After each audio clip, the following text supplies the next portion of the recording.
언어에는 세 가지 중요한 측면이 있습니다. 세 가지. 조금 전에 내림순 번역 이론이라고 했지 않습니까? 이거 조금 더 보충적인 말씀을 드려야 되겠습니다. 우리나라 영어 교육이 6.25 동란 이후에 본격적으로 시작되었거든요. 그렇잖아요. 그때 우리가 영어를 배울 때는 영어를 전부 거꾸로 번역했어요. 거꾸로. 문장이 다 끝나고 난 뒤에 밑에서부터 번역해 와야 되거든요. 그렇게 하면 번역이 안 됐으니까. 그렇게 가르치고 그렇게 배우던 역사가 1920년도까지 거의 한 40년 동안 그렇게 했고, 지금도 그렇게 하는 곳이 굉장히 많을 겁니다. 굉장히 많아요, 지금도. 거꾸로 번역하다 보니까 어떤 현상이 나타나느냐 하면, 이 책을 보고 할 때는 그 책을 읽고 거꾸로 번역하고 또 그 다음 문장 번역하고 다 번역하고 난 다음에 또 그 다음 확인하면 되죠, 그죠? 근데 외국인과 대화를 하면요, 한 사람이 뭐라고 한번 했지 않습니까? 다 들어보고 이제 거꾸로 번역하려고 하죠, 그죠? 번역하려고 하는데 그 사람 또 그 다음 말을 해버려, 그 사람은. 그 다음 말을 해버리니까 대화가 안 되지.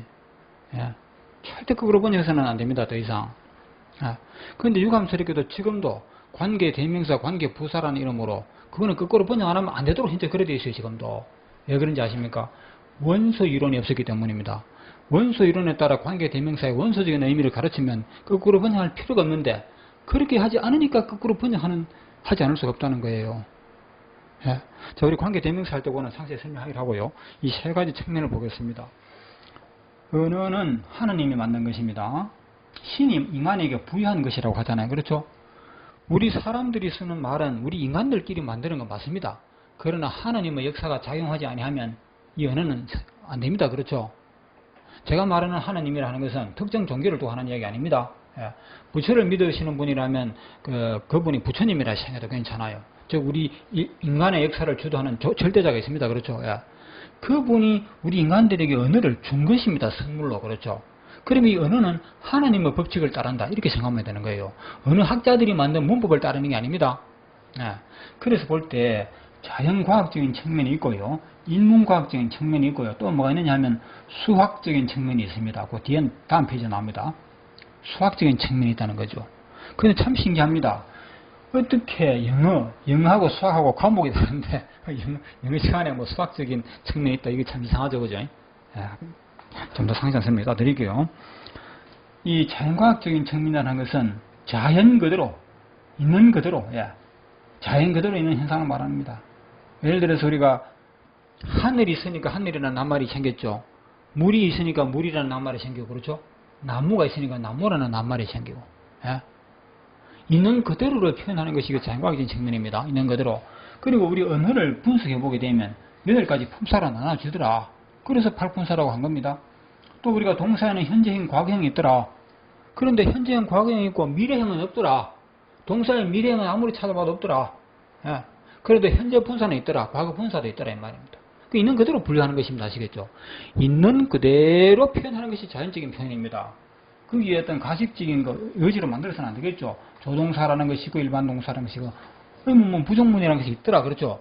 이 같은 현상 설명되는 우리가 언어를 자연과학적인 측면에서 우리가 공부를 하고 배우고 가르치는 것입니다. 그대로 관찰하는 거 아닙니까? 자, 그러면 인문과학적인 측면은 무엇이냐? 이거는 자연과도 관계없고 수학과도 관계없고 오로지 인간들끼리 주도하는 것입니다. 우리 인간들이 마음대로 하는 거예요. 예를 들어서, 자, 이렇게 보겠습니다. 사람들끼리의 약속이라 하면 되겠네요. 약속으로 나타나는 언어의 측면, 또 이에 대한 설명을 인문과학적인 설명이라 한다고 되는데, 자, 예를 보겠습니다. 문장을 시작하는 글자나 고유명사의 머리 글자는 대문자로 표기하자. 이거 하나님이 하라고 시킨 겁니까? 우리가 자연에서 볼 수 있는 겁니까? 아니죠.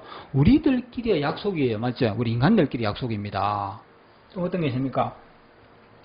요 글자는 미시즈로 발음하기로 하고 뜻은 기혼 여성을 의미한다라고 약속하자. 그렇죠? 인간들끼리 약속입니다. 우리 한국 사람들끼리 약속할 때는 이걸 기억자라고 약속하다. 그렇죠? 이것을 기억자라고 부르자고 약속한 것은 우리 한국 사람들끼리죠. 미국 사람이나 영국 사람은 여기에 관여 안 했습니다. 맞죠?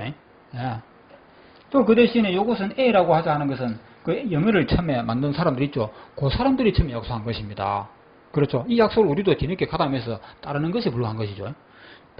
바로 이 언어에는 인문과학적인 측면이 굉장히 많습니다. 그렇다고 해서 언어는 인간들이 자기 마음대로 하는 게 아닙니다. 반드시 신의 법칙이 존재한다는 것을 알아야 됩니다. 신의 법칙 안에서 우리가 인간들이 인간의 법칙을 활용하는 것이지 신의 법칙을 벗어나가지고는 아무것도 못해요.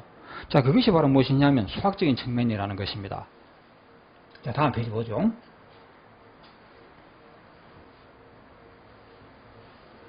자, 그러면 수학적인 측면은 어떤 것이냐 보겠습니다. 이 언어는 자연 법칙에 따라서 신의 뜻으로 만드는 것이기 때문에 수학의 법칙을 떠날 수가 없어요. 우리가 돌멩이를 공중에 던졌을 때 그 돌멩이가 하늘로 올라가서 떨어지는 그 순간까지 무엇을 따릅니까? 수학적인 법칙을 따르죠. 맞죠? 그렇잖아요. 포물선을 그릴 때 우리가 수학적인 법칙을 따르지 않습니까? 그 언어라는 것도 수학적인 법칙을 벗어날 수가 없다는 사실을 우리는 알아야 됩니다. 그럼 어떤 수학적인 법칙을 따르냐? 이건 모르고는 안 됩니다. 그렇죠? 그걸 모르면 우리가 나아가야 할 방향을 몰라요. 자, 그래서 보겠습니다. 인문과학, 자연과학의 영역을 벗어난 언어의 측면입니다. 예. 인문과학과 자연과학의 영역을 벗어났다 하면 그 위에 상위 법칙입니다. 아시겠어요? 이에 대한 설명을 언어의 수학적인 설명이라 하며 다음과 같은 것이다. 언어의 수학적 설명은 수학적인 법칙은 모든 시대의 모든 언어에 적용된다고 되어 있죠. 이거 무서운 이론 아닙니까? 언어의 수학적인 법칙은 영어에만 그런 것이 아니고 모든 시대, 즉 원시 시대부터 앞으로 인류의 종말이 올 때까지 모든 언어의 이 수학적인 법칙은 조금도 변함없이 그대로 적용된다는 것입니다. 예. 자, 예를 보겠습니다. 이 원소 이론이라 하는 것은 이거 수학적인 용어입니다. 맞죠?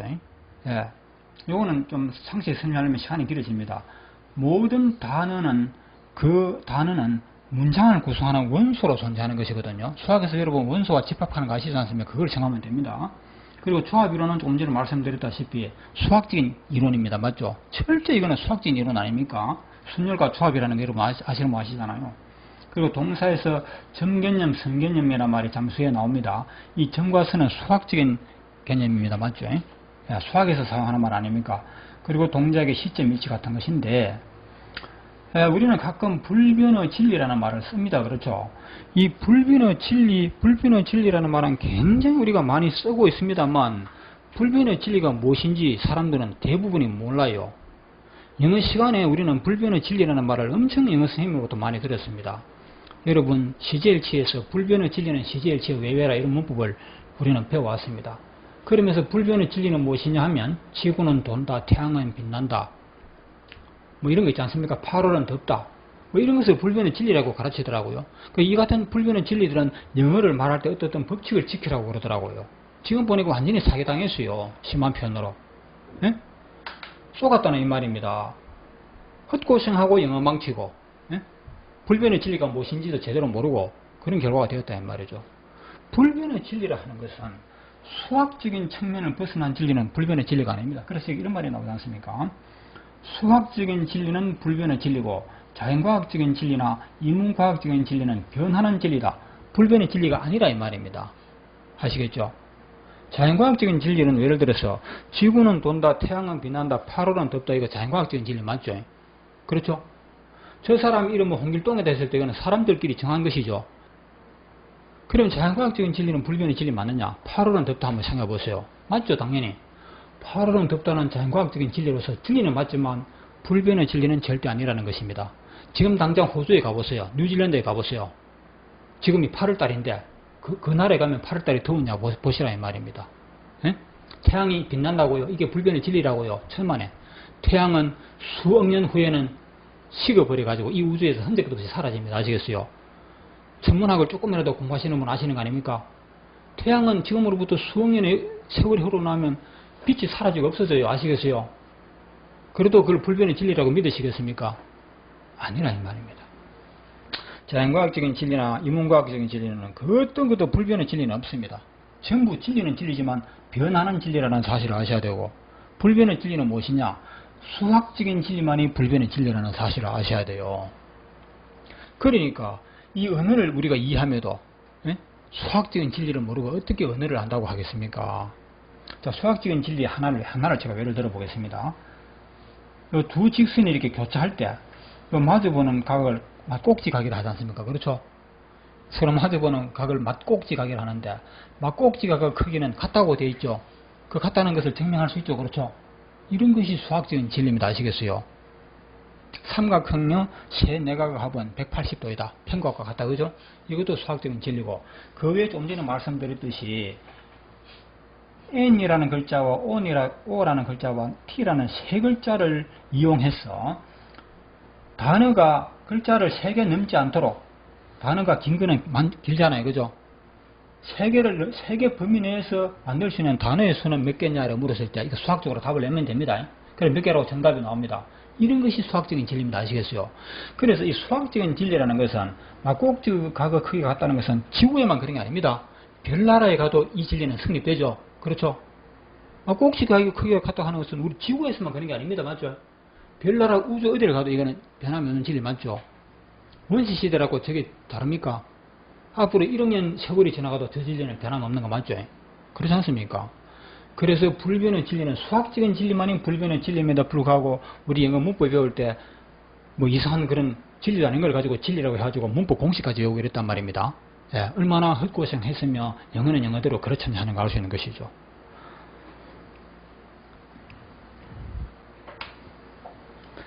자, 우리가 영어를 또 우리말도 그렇고 언어를 공부할 때 자연과학적인 측면과 인문과학적인 측면, 수학적인 측면 이 세 가지를 다 해야 됩니다. 하나만 또는 둘만 가지고는 안 됩니다. 세 가지를 다 할 때 비로소 언어가 완벽해지는 것입니다. 예. 그런데 아니 영어 시간에 도대체 수학이라는 말이 나오는데 이 수학 잘하시는 분들은 괜찮겠는데 수학에 좀 취미가 없으신 분들 있지 않습니까? 이런 분들은 아마 이 말씀을 들으면 좀 뭔가 불편하실 거예요. 마음이. 안 그렇습니다. 여기서 말하는 수학은 어려운 수학이 아니고 초등학교 1학년 수준의 수학이라는 겁니다. 과연 그런가 볼까요? 점이 무엇인지 선이 무엇인지만 알면 됩니다. 아마 초등학교 1학년이면 이건 점이야 이건 선이 하면 다 알걸요. 그렇죠? 예, 그것만 알면 돼요. 그리고 십진법이 무엇인지 십진법이라면 말로 자체는 어려울지 모르겠지만 0에서 9까지 알고 그 다음부터는 자릿수를 올려준다는 거 요것만 알면 다 아는 건다 이 말입니다. 그 이상 수학이 없어요. 요 수학입니다. 알겠습니까? 요 수학만 알면 앞으로 이 뭐 여러 가지 설명하는 부분에 대해서는 그대로 다 적용되는 것입니다. 예, 뭐 곱셈 나누시면 그런 거 안 나옵니다. 예, 방정식 가서 안 나옵니다. 예, 딱 요거 점이 무엇인지 선이 무엇인지 십진법의 개념만 알고 있으면 다 된다 이 말입니다. 아시겠죠? 요것만 알면 엄청 영어를 쉽게 해결할 수 있는 길이 열려있다 이 말이죠. 자, 언어의 수학적 측면 중에서 한 가지만 예를 보겠습니다. 그게 바로 무엇이냐면 동사와 시라는 것입니다. 이거 우리가 지금까지 우리가 기성세대들은 동사 시제라는 이름으로 공부했단 말입니다. 여기서는 시제라는 이름을 쓰지 않습니다. 아시겠죠? 그 대신에 뭘 하느냐? 동사와 시라는 말로 표시할 겁니다. 동사라는 것은 사물의 움직임을 말하는 거 맞죠? 사물의 움직임, 즉 사물의 동작입니다. 어제 어디에서 화재가 발생했다. 맞죠? 화재가 발생했다. 대형사건이죠. 어느 나라와 전쟁이 터졌다. 이 화재가 발생하고 전쟁이 터지는 것이 그 때가 언제냐 하는 거죠. 그렇죠? 언제? 그 중요한 거 아닙니까? 전쟁이 언제 터졌느냐 이 말이에요. 언제? 1년 전에 터졌느냐? 지금으로부터 100년 전의 사건이냐? 얼마나 중요한 일입니까? 또 하나 중요한 게 있죠. 언제 못지않게 중요한 것은 그 전쟁이 몇 년 동안, 몇 달 동안 지속되느냐, 맞죠? 맞습니까? 모든 동작은 그 동작이 언제 발생하느냐, 그리고 얼마 동안 발생하느냐, 이 두 가지 측면에서 다루어야 하는 것입니다. 언제라는 것이 바로 무엇이냐면 수학적인 개념으로 점입니다. 시점 아시겠어요? 이게 점이라는 거예요. 네? 얼마 동안 가는 것은 언제부터 언제까지 시간의 길이죠. 그렇죠? 길이를 나타내는 게 선 아닙니까? 맞죠? 이게 우리가 말하는 시간 아닙니까? 시간. 시점과 시간이라 이 말입니다. 이거 당연한 말이죠. 알고 있는 말이지 않습니까? 이 두 가지 측면에서 동사는 따져야 한다 이 말입니다. 이게 바로 동사는 이 시점, 시간이라 하는 것은 점과 선의 개념인데 이거는 수학적인 이론이죠. 맞죠? 그래서 동사를 이해하려면 이 점과 선을 봐야 한다. 즉 수학적으로 풀어줘야 된다 이 말이죠. 이렇게 하면 너무나 간단하게 끝나버립니다. 아시겠죠? 너무 쉽고 간단하게 너무 당연하고 깨끗하게 끝나버려요. 그렇게 하면 되는 것을 제도, 시제할 때 이거는 제도지 않습니까? 제도라는 것은 자연과학도 아니고 수학도 아니죠. 그렇죠? 제도는 글자 그대로 인간들이 만든 제도를 제도라고 하는 거 맞죠? 그렇죠? 이 제도라는 이름으로는 절대 설명이 안 됩니다. 아시겠어요? 예. 어느 학자들이 만든 제도로 동사를 해결하면 영원히 풀리지 않습니다. 그래서 우리가 지금까지 종전에 6.25 동란 이후에 우리나라에서 가르쳤던 동사시제라는 문법은 인류의 정말 올 때까지 저 문법은 끝이 없어요. 풀어도 풀리지 않고 끝이 없습니다. 고생만 하고 끝난다 이 말입니다. 그러나 이 수학적인 측면에 이 점개념, 성개념 이것만 넣어버리면 동사에 대해서는 시작이자 마지막으로 영원히 끝나버립니다. 깨끗하게 아시겠죠? 그러면 우리가 영어의 수많은 단어 중에 동사가 차지하는 비중이 굉장히 크거든요. 이 동사를 하면 영어는 거의 다 아는 거나 마찬가지라 할 것입니다. 이 동사뿐만이 아니고 모든 단어에 대해서 원소이론과 상황이론으로 풀어나가는 거 이것도 일종의 수학적인 방법입니다. 그리고 조합이론도 수학적인 방법이 되겠습니다.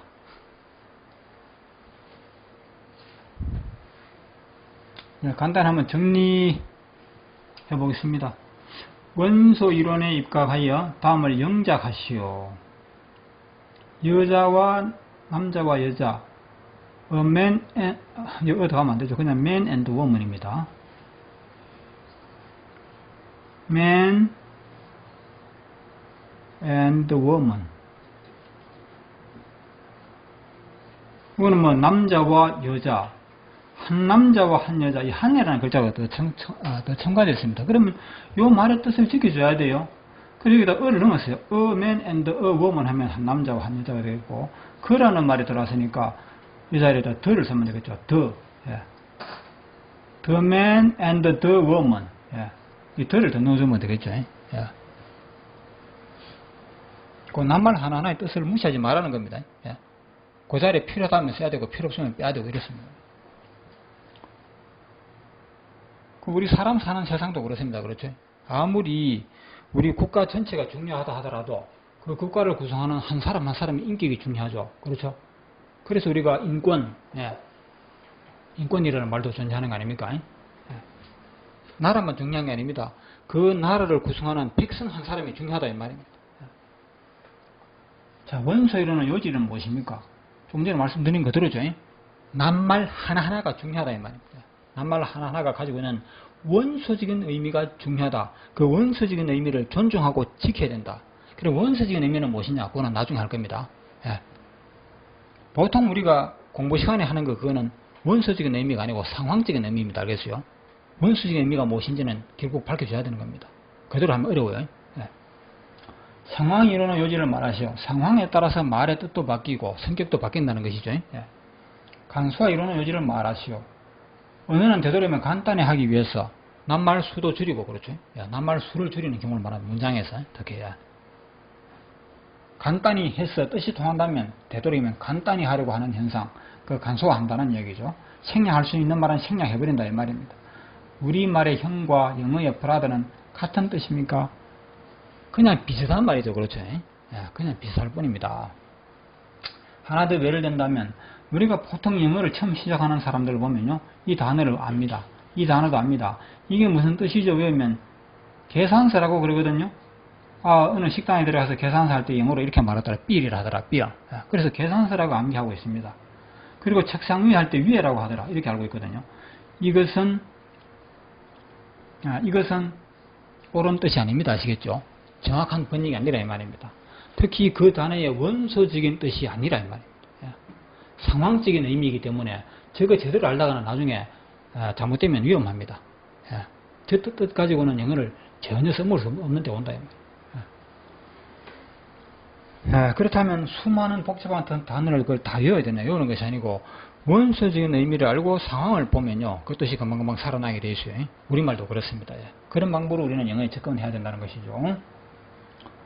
언어의 세 가지 측면을 말하고 간단히 설명하고 예를 보이시오. 세 가지 측면은 뭡니까? 인문과학적인 측면, 그렇죠. 사람들끼리 정한 겁니다. 인간들끼리 약속한 것이죠. 자연과학적인 측면은 뭡니까? 자연이 있는 그대로 표현하는 것을 말하죠. 있는 그대로, 자연적으로 존재하는 부분을 말하는 것입니다. 그런데 수학적인 측면은 이거는 자연과학 영역을 벗어나고 인문과학적인 측면도 벗어나고 아주 절대적인 법칙이죠. 그렇죠. 절대적인 법칙이 바로 수학적인 법칙입니다. 또 언어의 세 가지 측면 중에서 모든 시대의 모든 언어에 변함없이 적용될 수 있는 것은 바로 이게 바로 수학적인 측면이죠. 수학적인 측면은 불변의 진리적인 측면이기 때문에 모든 시대에 모든 언어에 대해서 그 법칙이 그대로 적용된다는 것이죠. 그래서 동사의 어떤 동사는 사건의 발생 시점과 시간을 뜻하는 것이기 때문에 우리말이나 영어나 일본말이나 중국말이나 똑같습니다. 그 법칙을 벗어날 수가 없습니다. 예. 자, 불변의 진리에 대해서 세 가지 예를 들어보라. 뭐 막꼭지가 크기는 서로 같다 그렇죠. 삼각형 세 내각의 크기는 평각과 같다 이런 거 있죠. 그리고 뭐 3을 두 번 하면 6이 된다 이런 거 그렇죠. 이것도 수학적인 진리 맞죠. 예. 이렇게 세 가지만 들어도 되겠죠 뭐.